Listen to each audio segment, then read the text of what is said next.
सभी किसान भाई बहनों को नमस्कार। कृषि दर्शन कार्यक्रम में आप सभी किसान भाई बहनों का स्वागत है। किसान भाई बहनों, एक गीत की बड़ी ही खूबसूरत पंक्ति है, मेरे देश की धरती सोना उगले उगले हीरे मोती, मेरे देश की धरती। वाकई हमारे देश की मिट्टी में वो ताकत है जो हीरे मोती उगल सकती है, बस ज़रूरत है तो सही ढंग से काम करने की। इसी बात को ध्यान में रखते हुए हमारी कैमरा टीम निकल पड़ती है कृषि से संबंधित नई नई जानकारियां जुटाने के लिए, और ये तमाम जानकारियां इस कार्यक्रम के माध्यम से हम आप लोगों तक लगातार पहुंचाते रहते हैं। आज हम आपकी मुलाकात करवाएंगे एक सफल किन्नू उत्पादक से। उससे पहले कार्यक्रम शुरू करते हैं और सबसे पहले देखते हैं खबरें खेती की। बेल वाली सब्जियों का ठंड से बचाव, पठारी क्षेत्रों में कृषि वानिकी, किसानों द्वारा फल और सब्जी के बीज तैयार, देसी कपास का रकबा बढ़ाने पर जोर। नमस्कार, खबरें खेती की में आपका स्वागत है। मैं हूं रीना रावत। अब खबरें विस्तार से। पिछले सप्ताह से उत्तरी भारत में कड़ाके की ठंड पड़ रही है। इससे हमारी सब्जियां प्रभावित हो रही है। सर्दियों में खास तौर से बेल वाली सब्जियों को ठंड से बचाना बहुत जरूरी है। पेश है इस बारे में एक रिपोर्ट। आजकल उत्तरी भारत के हिमाचल प्रदेश, उत्तराखंड, पंजाब, हरियाणा, उत्तर प्रदेश में ठंड का प्रकोप बना हुआ है।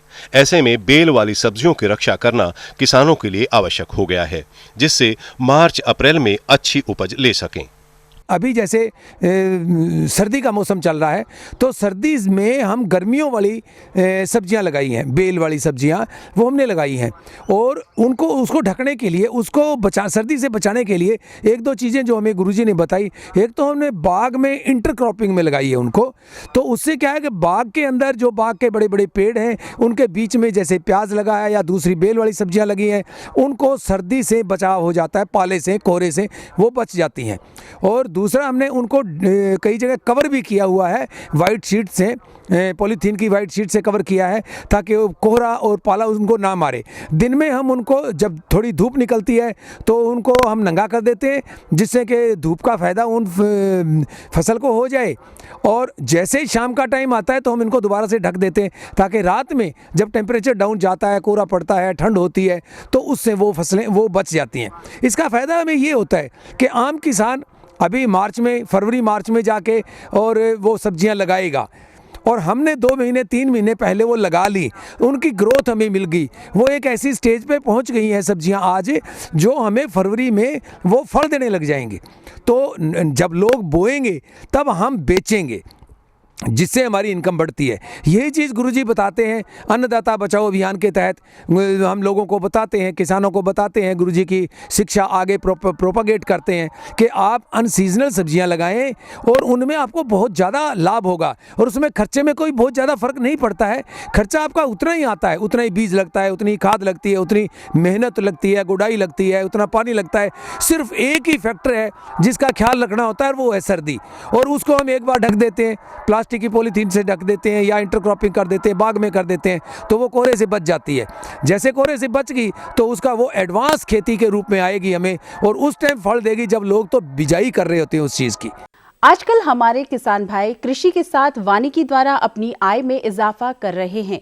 हरियाणा, उत्तर प्रदेश, राजस्थान की तर्ज पर मध्य प्रदेश में भी IFFDC द्वारा किसानों की सहकारी समितियां बनाकर कृषि वानिकी को बढ़ावा दिया जा रहा है।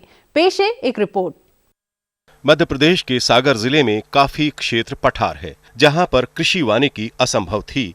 वहां IFFDC ने किसानों की सहकारी समिति बनाकर कृषि वानिकी का कार्य किया है। ऐसी ही प्राथमिकी वानिकी सहकारी समिति जैतपुर कछिया, जहां किसान भाई बहनों ने अथक परिश्रम द्वारा लगभग सैकड़ों एकड़ में वानिकी लगाई। पहले यहाँ पर सन 23/3/1997 में इसका गठन हुआ था।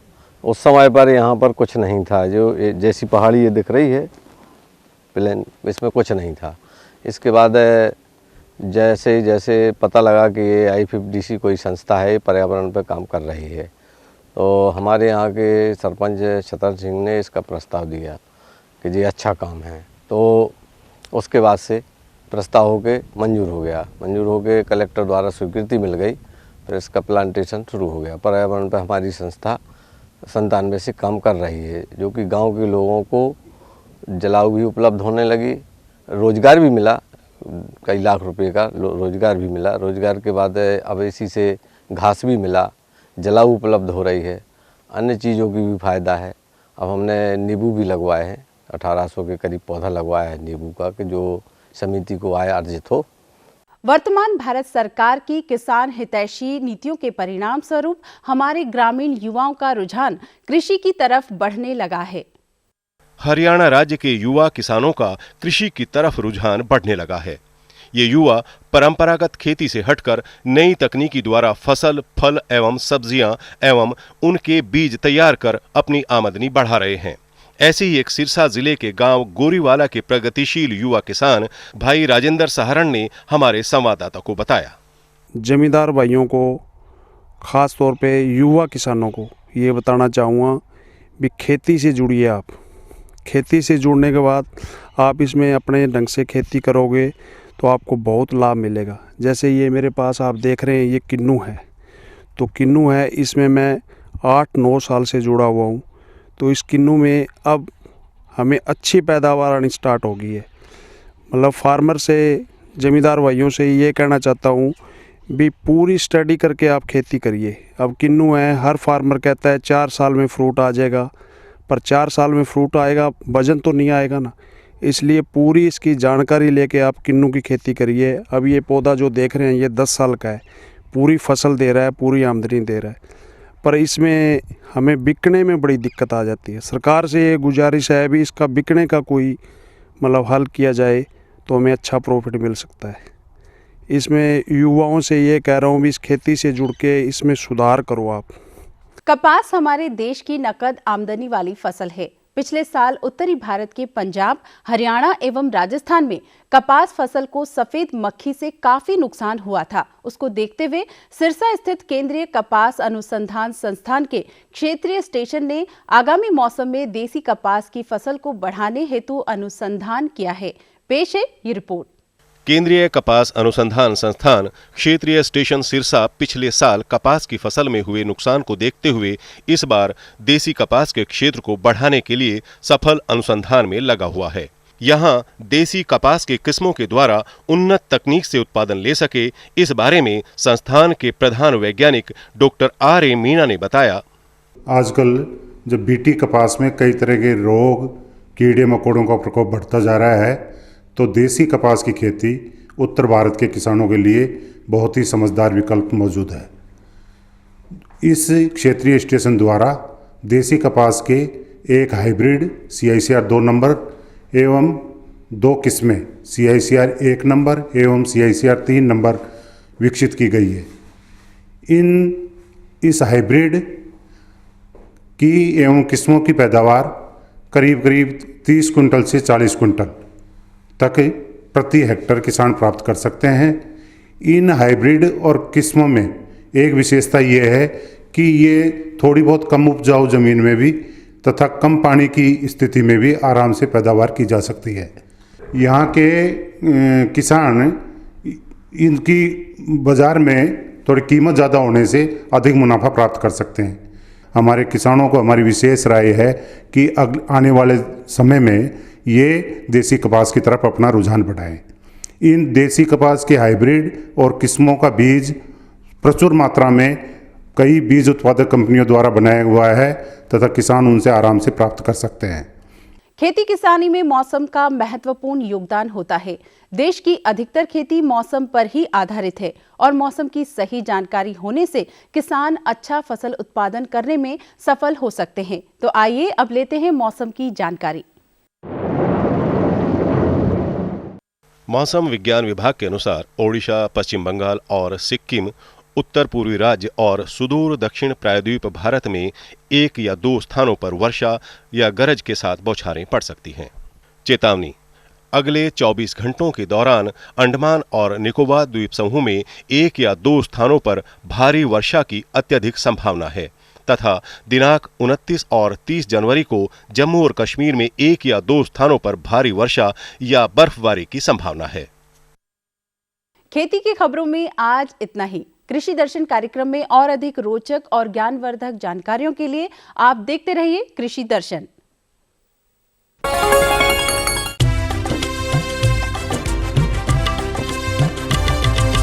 सहकारिता के बल पर विकास के लिए उठे कदम, जन सहकार की ताकत लेकर आगे बढ़ते जाएं हम। जन जन ने इस क्रांति में है विश्वास जगाया, हम सब ने मिलकर विकास का परचम है फहराया।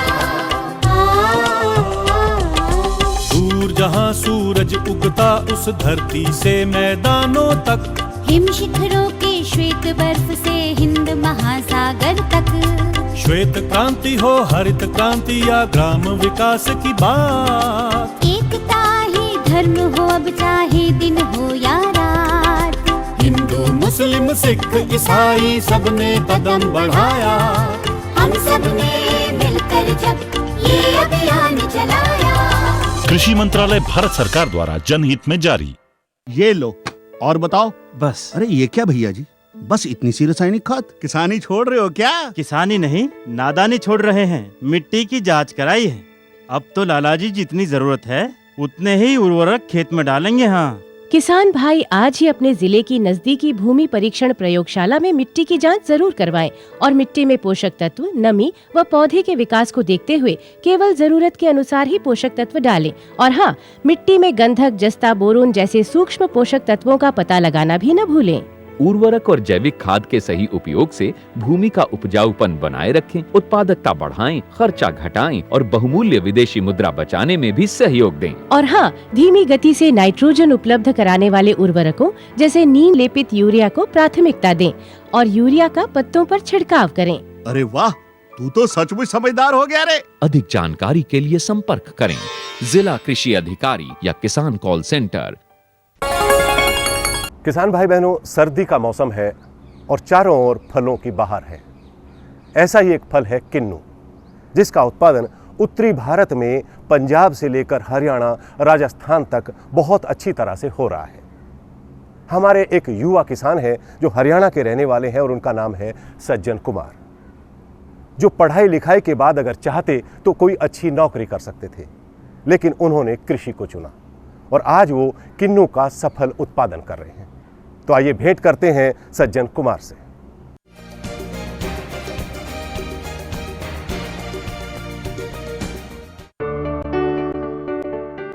नींबू वर्गीय बागवानी में किन्नू अपना अहम स्थान बनाता जा रहा है। हमारे देश में पंजाब, हरियाणा और राजस्थान का जिला श्री गंगानगर के बहुत बड़े भूभाग में किन्नू की खेती सफलतापूर्वक की जा रही है। किन्नू की पैदावार ने संतरे को पीछे छोड़ दिया है और इसका श्रेय जाता है इन प्रांतों के किसान भाई बहनों को। पंजाब, राजस्थान और हरियाणा के युवा किसान इसमें आगे आ रहे हैं। हरियाणा राज्य के जिला सिरसा के ग्राम खारिया में हमारे कृषि दर्शन की टीम एक युवा किन्नू उत्पादक के पास उनके अनुभव जानने पहुंची। मेरा नाम सज्जन कुमार नैन है। मैं यहाँ गांव खारिया, जिला सिरसा, हरियाणा का रहने वाला हूँ जी। और मैंने आज जन्म से लेकर जब से होश संभाला तब से खेत में लगा हूँ। मेरे पापा चंडीगढ़ पुलिस में थे, उनकी एक्सीडेंट में डेथ हो गई थी। तो तब से जब मतलब ये मानो आप जैसे ये मेरा बेटा है, इसकी उम्र का मैं था, तब से मैंने खेत में काम करना शुरू कर दिया था जी। और तब से शुरू में इच्छा यही थी भी कुछ न कुछ नया करूं। जैसे मेरे परिवार के लोग कहते थे भी बेटे तेरे पापा जॉब में थे, तेरे को एक्सपीरियंस कोटा में जॉब मिल जाएगा।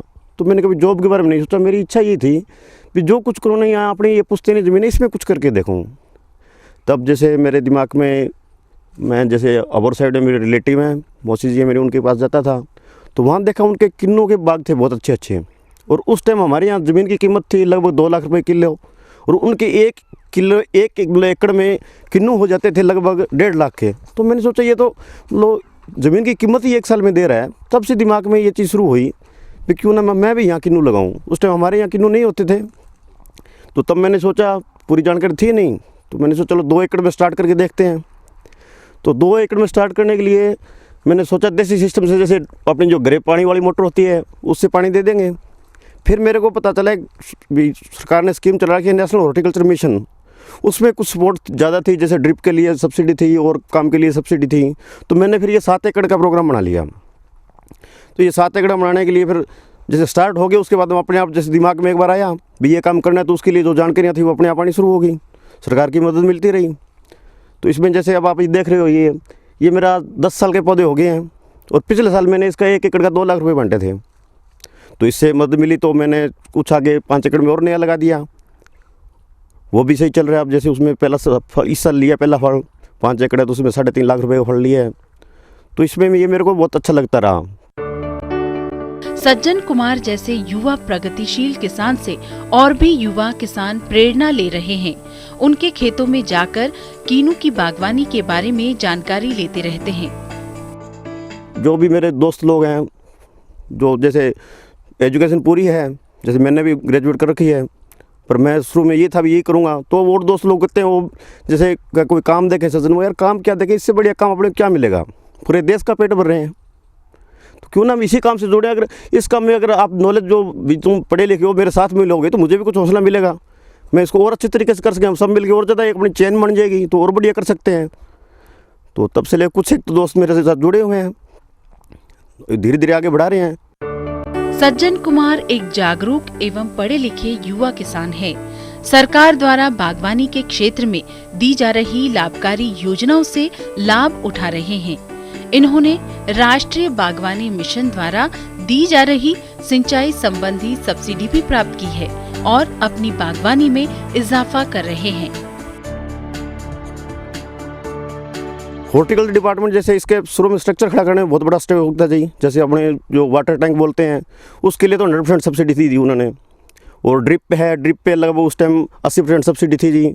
पौधों पे भी सब्सिडी थी भी, हर काम में पूरी मदद मिली और जानकारी भी उन्होंने पूरी दी भी कौन सी चीज़ कहाँ से लें, क्या लें, उसके बारे में अच्छी मदद दी। तो इसके लिए मैं हॉर्टिकल्चर डिपार्टमेंट का दिल से आभारी हूँ कि उन्होंने हमारी मदद की, और आगे करते रहेंगे तो और ज़मींदार भाई भी इसे और अच्छे हो सकते हैं। बाकी रही इसके जैसे सीटर्स की संभाल की बात है, तो इसका सिस्टम हर मतलब टाइम के ऊपर डिपेंड करता है सारा। जैसे मैं इसमें अब जैसे ये खाली होते हैं अगले प्लान के लिए, फरवरी 1 वीक से इसमें फर्टिलाइजेशन देना शुरू कर दूंगा, तो उसमें केमिकल फर्टिलाइज़र भी आ जाएंगे और अपने जो ऑर्गेनिक मैटर है वो भी आ जाएगा। वो फरवरी में देके फिर आगे जैसे जैसे इसमें मतलब फ्लावरिंग शुरू होगी, फिर फ्रूट सेट होना शुरू होगा, तो उसमें जैसे जैसे बीमारियाँ आती जाएगी, जैसे सबसे पहले फ्रूट ड्रॉपिंग स्टार्टिंग हो जाते हैं, अप्रैल मई में शुरू हो जाता है, तो उसके लिए कोई बढ़िया फंगीसाइड देना, आगे जैसे फोलियर स्प्रे देनी, तो वो हर चीज़ का एक लगभग पर्टिकुलर टाइम सा है, उस पर चलता रहे। और पानी की जरूरत जैसे ड्रिप के ऊपर सिस्टम अपना, तो उसके हिसाब से जो इसका सिस्टम है हर मंथ वाइज, जैसे गर्मी ज़्यादा हो गई तो इसकी सप्लाई ज़्यादा करनी पड़ेगी, तो रूटीन में चलता रहे। और हो सके तो उसमें अगर फर्टिगेशन भी ड्रिप से कर लें तो और ज़्यादा बढ़िया रहेगा। तो इस हिसाब से हम लगभग ये चलते रहते हैं और ज़्यादा दिक्कत नहीं आती। पर हाँ, दिक्कत वही बात है, लास्ट में जाके बात वही आती है, दिक्कत सिर्फ बेचने में आती है, वजन पैदा करने में इतनी दिक्कत नहीं आती जितनी बेचने में आती है जी। इस युवा किसान ने अपने अथक परिश्रम द्वारा भरपूर फसल लेने में कोई कसर नहीं छोड़ रखी है, लेकिन हर किसान की तरह सज्जन कुमार भी मार्केटिंग को लेकर सरकार की तरफ आस लगाए हुए हैं। ये मार्केटिंग वाला जी ये बुरा फंडा अभी तक, ये इसमें मैं चाहते हैं सरकार हमारी कोई मदद करे। हमारे यहाँ जब मंडी में जाके ये रेट वगैरह देखते हैं ना, उस टाइम बहुत मतलब दिल हल्का पड़ जाता है जी।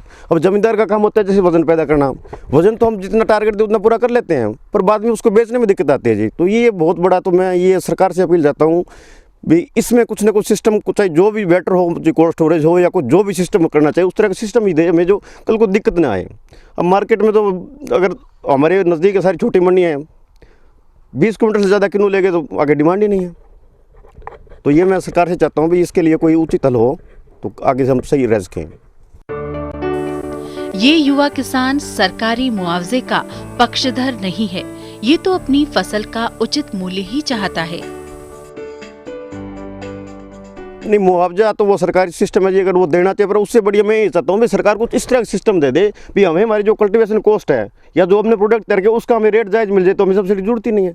ये सब्सिडी वाली बात वो होगी नहीं, अगर हमें आप पहले से हम जो कर पैदा कर रहे हैं उसका सही रेट मिल जाए तो हमें क्या जरूरत है किसी से मांगने की। हमें मतलब कुछ लेने की बजाय कुछ देने वाला बनाओ ना, तो उसके लिए सिर्फ और कोई दिक्कत नहीं, सिर्फ हमें जो मंडी सिस्टम है उसमें अगर रेट सही मिल गया, जमींदार को अगर उसकी कल्टीवेशन कॉस्ट के हिसाब से रेट मिल गया तो वो किसी से कभी बीट नहीं होगा।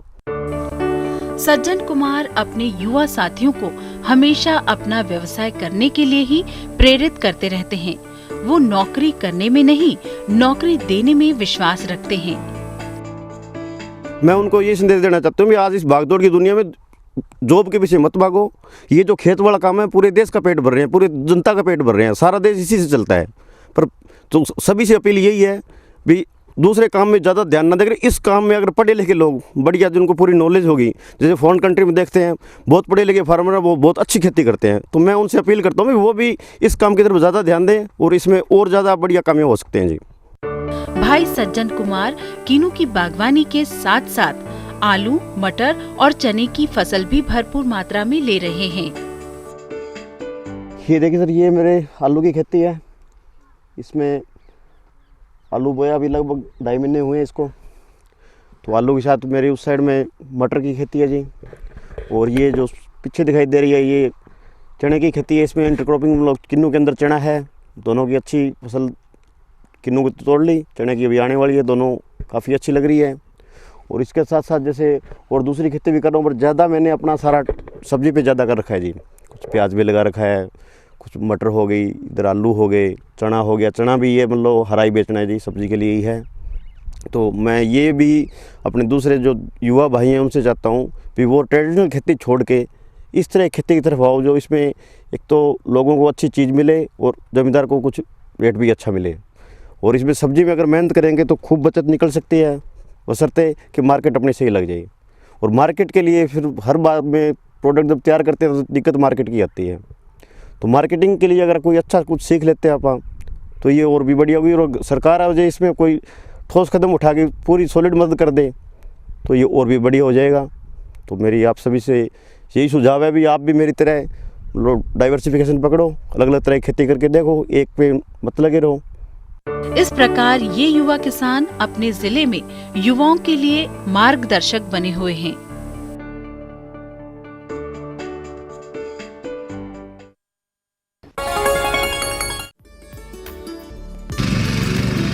नई तकनीक सभी को अच्छी लगती है।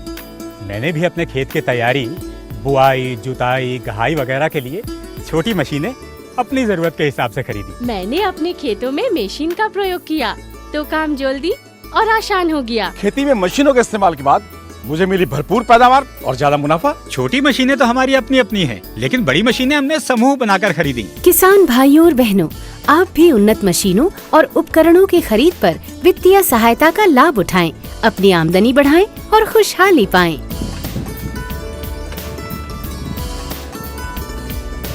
हो गया।